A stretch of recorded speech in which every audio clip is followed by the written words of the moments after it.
اور عبداللہ بن عباس نبی کریم صلی اللہ علیہ وسلم کے چچا زاد بھائی تھے۔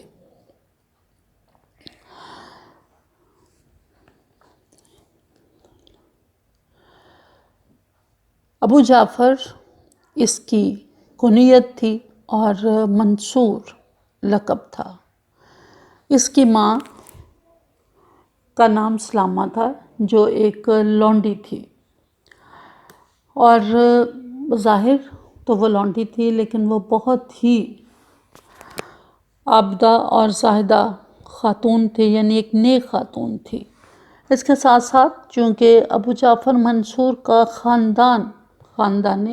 ہاشم کا ایک حصہ تھا جو آغاز ہی سے اپنے علم و فضل میں، اپنی نیکی اور شرافت میں پورے عرب میں مشہور تھے، لہٰذا اس کی کچھ حصہ ابو جعفر منصور کو بھی ملا، اور اسے بہت ہی ایک اچھا ماحول ملا جو پڑھنے لکھنے کے لیے بہت موزوں تھا، اور اس کو خود بھی پڑھنے لکھنے کا بہت شوق تھا۔ عام بچوں کی نسبت یہ کھیل کود کی بجائے پڑھنے میں زیادہ دلچسپی لیتا تھا، تو اس کے والد نے اس کی اس دلچسپی کو دیکھتے ہوئے اس کی تعلیم کا خصوصی بندوبست کیا، اور اس نے بہت شروع میں علم الحدیث یعنی حدیث کا علم، علم الانصاب، نسب نامے کے علم کو علم الانصاب کہا جاتا ہے، اور فقہ اور ادب میں بڑی مہارت حاصل کر لی۔ اس زمانے میں ابھی جب یہ پڑھ رہا تھا تو فقہ جو کہ 4 فقہ کی فقہ ہے وہ بھی مرتب نہیں ہوئی تھی، لیکن قرآن، حدیث، سنت اور کچھ ایسے شرعی مسائل جو تھے ان کی تعلیم دی جاتی تھی۔ یہ بہت ہی اچھا مقرر بھی تھا، بہت اچھا خطیب تھا، اور جب بولتا تھا تو بہت اچھی تقریر کرتا تھا۔ اس کے ساتھ ساتھ یعنی ایک تو اس کی خوبی فصیح و بلیغ خطیب تھا، اور پھر ساتھ میں عقل مند اور دانا بھی تھا، جس کی وجہ سے اس کی اس خوبی میں اور بھی زیادہ اضافہ ہوا۔ جب عباسی تحریک اپنے زوروں پر تھی تو یہ عباسی تحریک کا بڑا ہی سرگرم رکن تھا۔ جب عباسی خاندان کو حکومت ملی اور الصفا پہلا خلیفہ بنا تو اس نے اپنے اس بھائی کو جزیرہ آذربائیجان اور آرمینیا کی حکومت دی، یعنی وہاں کا اس کو گورنر بنایا، اور پھر جتنے بھی بڑے فیصلے ابو العباس الصفا کرتا تھا یہ ان تمام فیصلوں میں شریک ہوتا تھا۔ بنو عباس کے ابتدائی دور میں الصفا کو جتنی بھی مشکلات پیش آئیں اور جو برے حالات تھے ان سے عہدہ برا ہونے میں اس نے اپنے بھائی کی بہت زیادہ مدد کی، اور یہ چونکہ یہ اپنے خاندان میں عقل مند اور دانا مشہور تھا، جس کی وجہ سے اس کے بھائی کو اپنے عہد کو کامیاب بنانے میں بہت زیادہ مدد ملی۔ اس نقشے میں آپ آذربائیجان اور آرمینیا دیکھ سکتے ہیں کہ وہ کس جگہ پر واقع ہے، جہاں کا ابو جعفر منصور گورنر تھا۔ چونکہ الصفا نے اسے اپنی زندگی میں ہی اپنا جانشین بنا دیا تھا، لہٰذا اس کی موت کے بعد خلافت اس کو ملی۔ پچھلے لیکچر میں ہم نے پڑھا تھا کہ الصفا نے اس کو امیر حج بنا کر بھیجا تھا۔ تو ابھی یہ حج کر کے واپسی میں راستے میں آ رہا تھا کہ اسے الصفا کی موت کی خبر ملی، اور یہ جلدی سے دارالخلافہ پہنچا اور وہاں اس کی باقاعدہ بیعت ہوئی، بلکہ اس کی غیر موجودگی میں عیسیٰ بن موسیٰ نے اس کی بیعت لے لی تھی، لہٰذا جب وہ واپس آیا تو اس نے باقاعدہ اس کی بیعت عام ہوئی۔ کوفہ کی جامع مسجد میں اس نے اپنے بھائی کی طرح وہی نماز پڑھائی اور اپنا پہلا خطبہ دیا۔ عمر میں وہ اپنے بھائی الصفا سے بڑا تھا، اور خلافت سنبھالنے کے بعد یعنی کوفہ میں جو اپنا پہلا خطبہ اس نے دیا، اس کے بعد پھر یہ ہاشمیہ پہنچا جو انبار میں واقع تھا، اور وہاں جا کر اس نے اپنی خلافت کا جشن منایا۔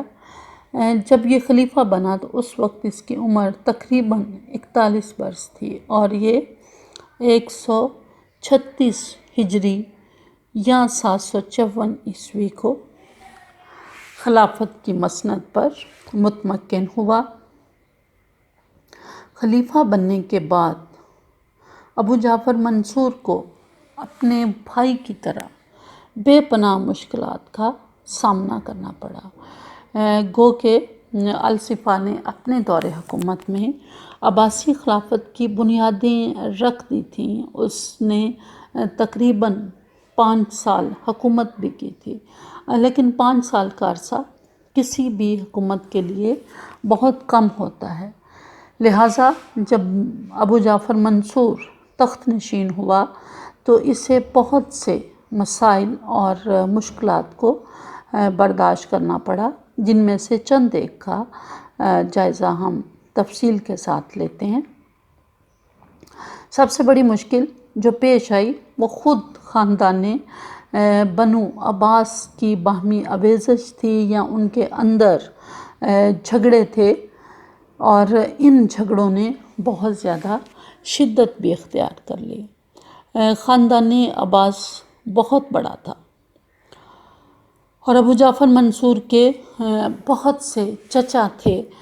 جن کو ابو العباس الصفا نے مختلف علاقوں کا گورنر نامزد کیا تھا۔ ان میں سے کچھ اس کے چچا یہ سمجھتے تھے کہ خلافت پر ان کا حق ان بھائیوں کی نسبت زیادہ فائز ہے اور انہیں خلیفہ ہونا چاہیے۔ ان میں سے ان کا جو سب سے ہونہار چچا عبداللہ بن علی تھا، وہ شام کا بہت عرصے سے حاکم چلا آ رہا تھا۔ سب سے پہلی بغاوت اس نے کی، اور ساتھ ہی اس نے یہ کہا کہ چونکہ الصفا نے مجھ سے وعدہ کیا تھا کہ اگر جنگ ضابط تم نے جیت لی تو میں تمہیں اپنا جانشین بناؤں گا، اور اس نے مجھے اپنا جانشین بنایا بھی تھا۔ تو وہ گواہی کے لیے اپنے کچھ حامیوں کو لے کر آیا، اور خود عبداللہ بن علی کا ایک بھائی عبدالصمد باقاعدہ اس کی حمایت میں اٹھ کھڑا ہوا۔ اس طرح خاندان کے اندر پھوٹ پڑی۔ گو کہ بعد میں اس نے عبداللہ بن علی کی بغاوت کو ختم کیا، لیکن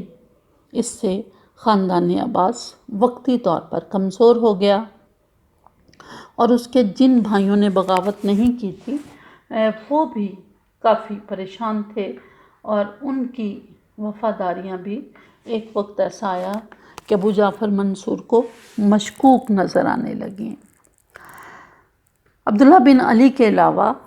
اور ایک شخص جو ابو جعفر منصور کے لیے بہت بڑا مسئلہ تھا، یا جس کو ابو جعفر منصور بہت آغاز سے ہی اپنے لیے ایک مسئلہ تصور کرتا تھا، وہ تھا ابو مسلم خراسانی۔ ابو جعفر منصور شروع سے ہی ابو مسلم خراسانی کو پسند نہیں کرتا تھا۔ ابو مسلم خراسانی وہ شخص تھا جس نے عباسی خلافت کو ممکن کیا تھا، جس کی وجہ سے اس کے اندر کچھ غرور و تکبر بھی پیدا ہو گیا تھا۔ شروع سے ہی ابو جعفر منصور الصفا سے کہتا تھا کہ اس کو قتل کروا دیا جائے، لیکن ہر دفعہ الصفا اس بات سے گریز کرتا تھا، اور پھر محض اتفاق تھا کہ حج کے دوران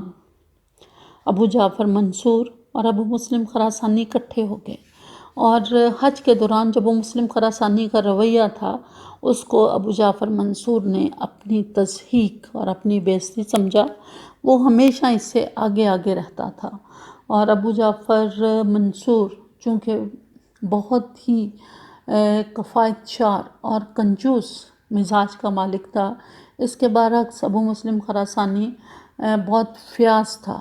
وہ بے دریغ روپیہ خرچ کرتا، لہٰذا لوگ ولی عہد ہونے کے باوجود اس کے ارد گرد اکٹھے رہے۔ اور جب الصفا کی موت کی خبر پہنچی تو اس نے اس سے تعزیت کرنے کی بجائے وہ آگے بڑھ گیا۔ تو ان ساری باتوں کی وجہ سے وہ یہ محسوس کرتا تھا کہ ابو مسلم خراسانی عباسی خلافت کے لیے بہت بڑا خطرہ ہے، اور وہ خراسان میں ان کو یہ بھی شک تھا کہ وہ خراسان میں علویوں کی خلافت کے قیام کے لیے کوشش کر رہا ہے۔ لہٰذا ابو جعفر منصور جیسے ہی برسر اقتدار آیا تو عبداللہ بن علی پر قابو پانے کے بعد اس نے جو سب سے پہلا کام کیا وہ ابو مسلم خراسانی کا قتل تھا۔ تو یوں ابو مسلم کو اس نے اپنے راستے سے تو ہٹا دیا، لیکن ابو مسلم کے قتل سے ایک بہت بڑا رد عمل پیدا ہوا اور کئی علاقوں میں بے شمار بغاوتوں کا سامنا الصفا کو کرنا پڑا، ابو جعفر منصور کو بغاوتوں کا سامنا کرنا پڑا۔ ابو جعفر منصور کے لیے ایک اور مشکل ابھی تک حامیان بنو امیہ تھے۔ بنو امیہ ختم ہو چکے تھے، ان کا خاندان اپنے انجام کو پہنچ چکا تھا، لیکن ابھی بھی کچھ ایسے افراد تھے جو کہ میدان میں موجود تھے اور وہ کوشش کر رہے تھے کہ عباسی خلافت کو ختم کر کے اس کی جگہ پھر سے بنو امیہ کی حکومت قائم کی جائے، اور جزیرہ میں جو بغاوت ہوئی تھی وہ اسی رد عمل کا نتیجہ تھی کہ لوگ دوبارہ سے، خاص طور پر جو عرب تھے، وہ بنو امیہ کو پھر سے حکومت میں دیکھنا چاہتے تھے، کیونکہ وہ محسوس کر رہے تھے کہ بنو عباس کے آنے سے ان کی حکومت ختم ہو گئی ہے اور ایرانی جو ہیں وہ غالب آ چکے ہیں۔ بربروں اور ترکوں کی بغاوتیں بھی ابو جعفر منصور کے لیے ایک بہت بڑا مسئلہ تھی۔ شمالی افریقہ کے بربر جو ایک بہت ہی سرکش قوم تھی اور یہ کسی بھی حکومت کو چین سے نہیں رہنے دیتے تھے، ہر حکومت کے خلاف بغاوت کرتے، اور ترکستان یہ بھی لوگ بہت ہی خودسر تھے۔ بربر اور ترک دونوں بغاوتیں کرنے میں اپنا ثانی نہیں رکھتے تھے۔ اب انہوں نے الصفا کے دور میں بھی بغاوتیں کی، لیکن پھر سے ان کے دل میں یہ خواہش پیدا ہوئی کہ حکومت تبدیل ہوئی ہے تو سیاسی تبدیلی سے کوشش کی جائے کہ اپنے علاقے جو ہیں ان کو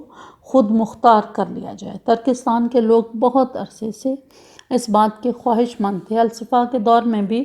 وہ ایک کوشش کر چکے تھے کہ اپنے علاقے کو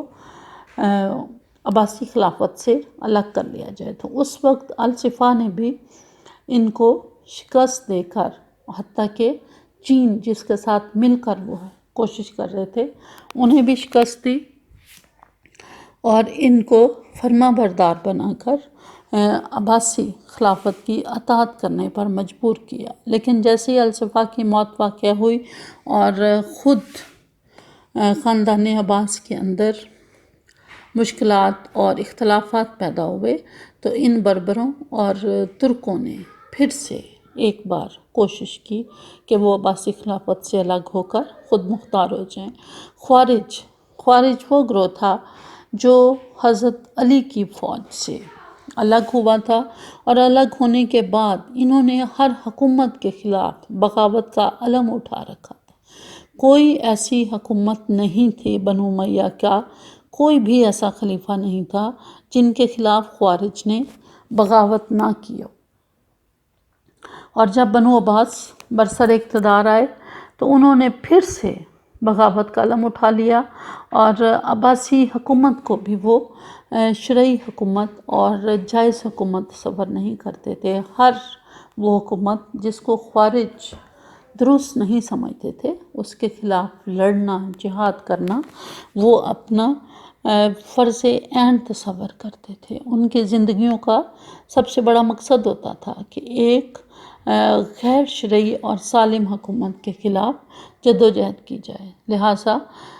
خوارج نے عباسیوں کو بھی تسلیم نہ کیا اور ان کے خلاف مسلسل مزاحمت کی حکمت عملی اختیار کی، یہاں تک کہ خوارج کی سرگرمیاں جو کہ پہلے الصفا کے دور میں ایک بار ختم کی گئی تھی، ابو جعفر منصور کے دور میں دوبارہ سے پھر انہوں نے اپنی سرگرمیوں کا بڑے وسیع پیمانے پر آغاز کر دیا، جو کہ ابو جعفر منصور کے لیے ایک بہت بڑی مشکل تھی۔ ابو جعفر منصور کی ایک اور مشکل محبان اہل بیت بھی تھے۔ ابھی بھی بے شمار ایسے لوگ موجود تھے جن کی یہ بڑی خواہش تھی کہ اہل بیت کو حکومت منتقل کی جائے۔ پیچھے ہم نے بہت دفعہ پڑھا کہ عباسی تحریک کا آغاز بنو ہاشم کے نام پر کیا گیا تھا۔ عباسیوں نے کبھی بھی یہ ظاہر نہیں کیا تھا کہ وہ خود خلافت سنبھالیں گے، تو تمام حامیان اہل بیت، شیعان علی، سب کی ہمدردیاں اور تعاون بنو عباس کو حاصل رہا، لیکن عباسی خلافت کے قیام کے بعد بنو ہاشم اور اہل بیت کے بہت سے حامیوں کی ہمدردیاں عباسی حکومت کے ساتھ نہ رہیں، لہٰذا جب بھی کسی علوی نے بغاوت کی، خاص طور پر جب امام نفس یعنی ابو جعفر منصور کے دور میں بغاوت کی، تو لوگوں کی اکثریت جو تھی وہ بنو امیہ کی طرح بنو عباس کو بھی غاصب سمجھتے ہوئے نفس سکیہ کے ساتھ مل کر عباسیوں کے خلاف اٹھ کھڑی ہوئی،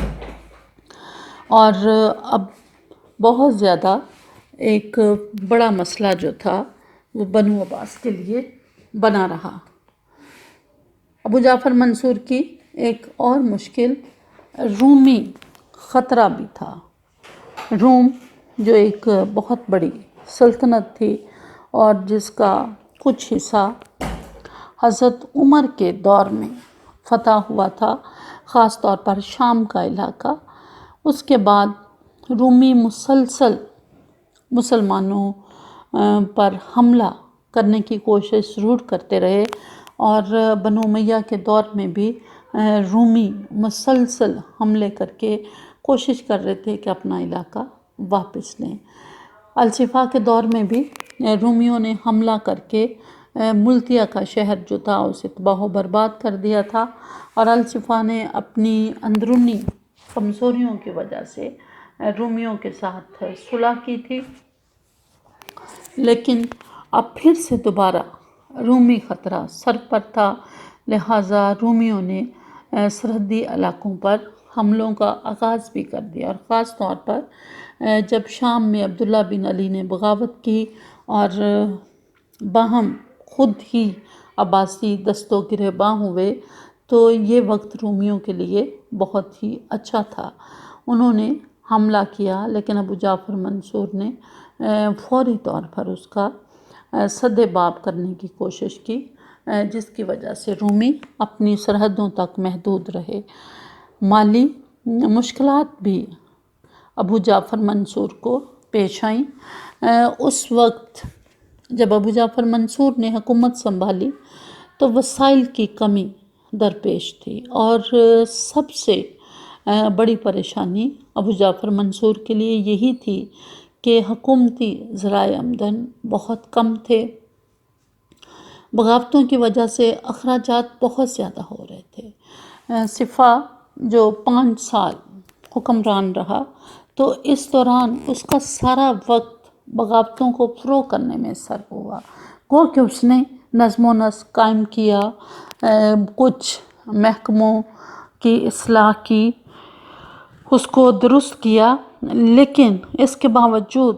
وہ کوئی خاطر خواہ خزانے کو بھر نہیں سکا تھا، جس کی وجہ سے